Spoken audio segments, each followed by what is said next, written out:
அண்மை செய்தியாக பார்க்கிறோம். சிறுமி கொலை செய்யப்பட்ட வழக்கில் முதியவர் மற்றும் வாலிபர் என 2 பேர் கைது செய்யப்பட்டு காலாப்பட்டு மத்திய சிறையில் அடைக்கப்பட்டிருக்கிறார்கள். இந்த நிலையில் சிறப்பு விசாரணை குழு தலைவரான முதுநிலை காவல் கண்காணிப்பாளர் தலைமையிலான 6 பேர் கொண்ட குழு விசாரணையை தொடங்கியிருக்கிறது. தொடர்பான கூடுதல் விவரங்களோடு இணைந்திருக்கிறார் நமது செய்தியாளர் ரகுமான். விவரங்கள் ரகுமான்.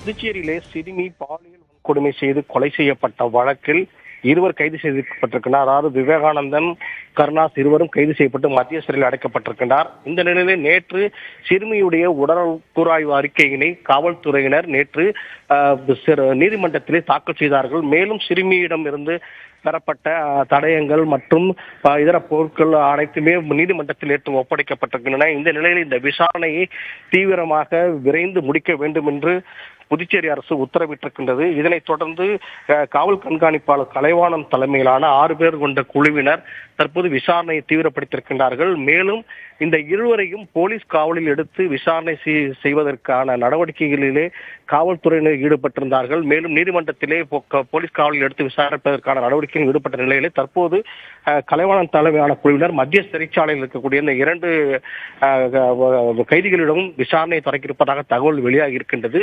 ஏனென்றால் விரைந்து குற்றப்பத்திரிகை தாக்கல் செய்யப்பட வேண்டும் என்று புதுச்சேரி அரசு உத்தரவிட்டிருக்கின்றன. ஏனென்றால் இந்த வழக்கிலே கைது செய்யப்பட்டுள்ள குற்றவாளிகளுக்கு உடனடியாக தண்டனை வழங்கப்பட வேண்டும் என்ற வகையிலே புதுச்சேரியில் இருக்கக்கூடிய சிறப்பு நீதிமன்றம், போஸ்கோ சிறப்பு நீதிமன்றத்திலே இந்த வழக்கு விசாரணை நடைபெற இருக்கின்றது. இந்த நிலையிலே இந்த விசாரணை தொடர்பாகவும் மேலும் அதாவது இந்த நேற்று உடற்குறாய்வு அறிக்கையில் வந்த தகவலின் அடிப்படையிலும் மேலும் சிறுமியிடம் அந்த பிரதேசத்தில் கிடைத்த தடயங்கள் கொண்டும் தற்போது இந்த விசாரணையை தொடக்கி இருக்கின்றார்கள். விசாரணையின் முடிவிலே இந்த சிறுமி எந்த வகையிலே கொடுமை செய்யப்பட்டு கொல்லப்பட்டிருக்கின்றார் என்பது தெரிய வரும்.